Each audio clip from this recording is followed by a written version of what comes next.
UPI முக்கியமான ஒன்று, இந்தியாவையே ஓரளவுக்கு மாற்றி போட்டுருச்சுன்னு சொல்லலாம். அதாவது யூனிஃபைடு பேமெண்ட் இன்டர்ஃபேஸ். இன்னைக்கு யாருமே பாக்கெட்டில் காசு வச்சுக்கிறது இல்லை, எல்லாமே ஜிபே அப்படிங்கிறது கலவுக்கெல்லாம் மாறிடுச்சு. இந்த யூபிஐ அப்படிங்கிறது ஏப்ரல் 11, 2016 இன்ட்ரடியூஸ் பண்ணுறாங்க. அது கொடுக்கும்பொழுது நம்ம யாரும் அதிகமாக பயன்படுத்தலை. அதே 2016 நவம்பர் 8ஆம் தேதி 500 ரூபாய் 1000 ரூபாய் செல்லாதுன்னு சொன்னாங்க பாருங்கள். அதுக்கப்புறம் தான் நம்ம அந்த டிஜிட்டல் இந்தியாவுக்கு இந்த யூபிஐ அதிகமாக நம்ம பயன்படுத்துகிறோம். இப்போ இதை செயல்படுத்துகிறவங்க யாருன்னு பார்த்தோம்னா NPCI, National Payment Corporation of India. இவங்க 2007 வந்து இதுக்கான ஆக்ட் கொண்டு வந்தாங்க. So payment and settlement act. இது கீழே தான் எல்லா ஏடிஎம்மே இருக்குது. நம்ம ஏதோ ஒரு பேங்க் ஏடிஎம்ல பணம் எடுப்போம், நம்ம அக்கௌண்ட்டில் குறையும். இது யார் வந்து இந்த தகவல் கொடுக்கறது? அதுக்கு வந்து நேஷனல் ஃபினான்சியல் சுவிட்ச், NWSனு சுவிட்ச் இருக்குது. அந்த சுவிட்சை ஆப்ரேட் பண்ணுறது இந்த என்பிசிஐ. அவங்க தான் இந்த ரியல் டைம் டிரான்சாக்ஷன்லாம் பார்க்கக்கூடியவங்க. ஸோ நம்ம அக்கௌண்ட்லேருந்து பில் பேமெண்ட் பண்ணுறது எல்லாத்துக்குமே முன்னாடியெல்லாம் நம்ம பண்ண முடியாது. அது கரண்ட் பில் ஆகட்டும், எல்லா பேமெண்ட்டும் அதை நம்ம பண்ண முடியும். இந்த 2016 இதை பண்ணதுக்கப்புறம் தான் 2017 ஜூலை 1ஆம் தேதி நமக்கு ஜிஎஸ்டி வந்து நடைமுறைக்கு வருது. முதல்ல சர்வீஸ் டேக்ஸ்னு ஒன்று கொண்டு வந்தது டாக்டர் மன்மோகன் சிங் ஃபினான்ஸ் மினிஸ்டர் இருக்கும்போது 1994. அன்னைக்கு 3 தான் டேக்ஸ் இருந்தது.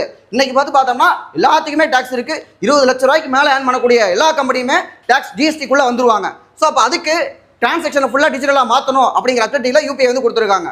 இதை முன்னெடுக்கிறது யார் அப்படின்னு பார்த்தோம்னா ஆர்பிஐயும் இந்தியாவில் இருக்க எல்லா பேங்க்கும் சேர்ந்த இந்த ஐபிஐ, இந்தியன் பேங்க் அசோசியேஷன் அப்படிங்கிறவங்க தான் முன்னெடுக்கிறாங்க.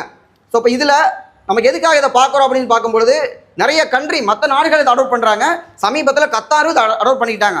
ஸோ முதல்ல யூபிஐயை கியூஆருக்கு எடுத்துக்கிட்டது பூட்டான். முதல் foreign country UPI official adopt பண்ணது நேபாள்.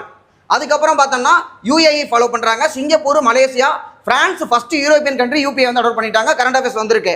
அதுக்கப்புறம் சைப்ரஸ், இப்போ வந்து கத்தாரு. இந்தியாவில் எந்த ஸ்டேட்டில் வந்து யூபிஐ அதிகமான டிரான்சாக்ஷன் பார்த்தோம்னா தெலுங்கானா வந்து அதிகமான டிரான்சாக்ஷன்.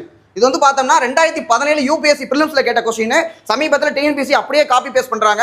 ஸோ அதில் என்பிசிஐ ஸ்டேட்மெண்ட் கொஸ்டின் வச்சிருக்காங்க. ப்ரொமோட்டிங் ஃபினான்ஷியல் இன்க்ளூஷன், அதாவது எல்லாத்துக்குள்ளேயும் டிரான்சாக்ஷன் ஆகிறதுனால ஃபினான்ஷியல் இன்க்ளூஷன் வந்து ப்ரொமோட் பண்ணது கரெக்ட் தான். இன்னொன்று பார்த்தோம்னா NPCI has launch RuPay card. இப்போ நம்ம கிரெடிட் கார்டு, டெபிட் கார்டெலாம் வச்சுருப்போம். அதில் விசா கார்டு, மாஸ்டர் கார்டும்போம். கார்டு நம்மளது இல்லை, பேங்க் நம்மளதாக இருக்கலாம். ஆனால் கார்டுக்கு ஃபாரின் கண்ட்ரியோட தான் இருக்கும், அதுக்கு நம்ம பணம் கொடுக்கணும். ருபே வந்து நம்மளுடைய ஓன் பிராண்டு. அப்போ அதுக்கு வந்து டிரான்சாக்ஷன் கம்மியாக இருக்கும். ருபே கிரெடிட் கார்டு வச்சுருந்தோம்னா நம்ம ஈஸியாக வந்து டிரான்சாக்ஷன் யூபிஐ மூலமாகவே பண்ணலாங்கிறது ஒரு முக்கியமான அப்டேட். ஸோ ரெண்டுமே கரெக்டு. தேங்க்யூ.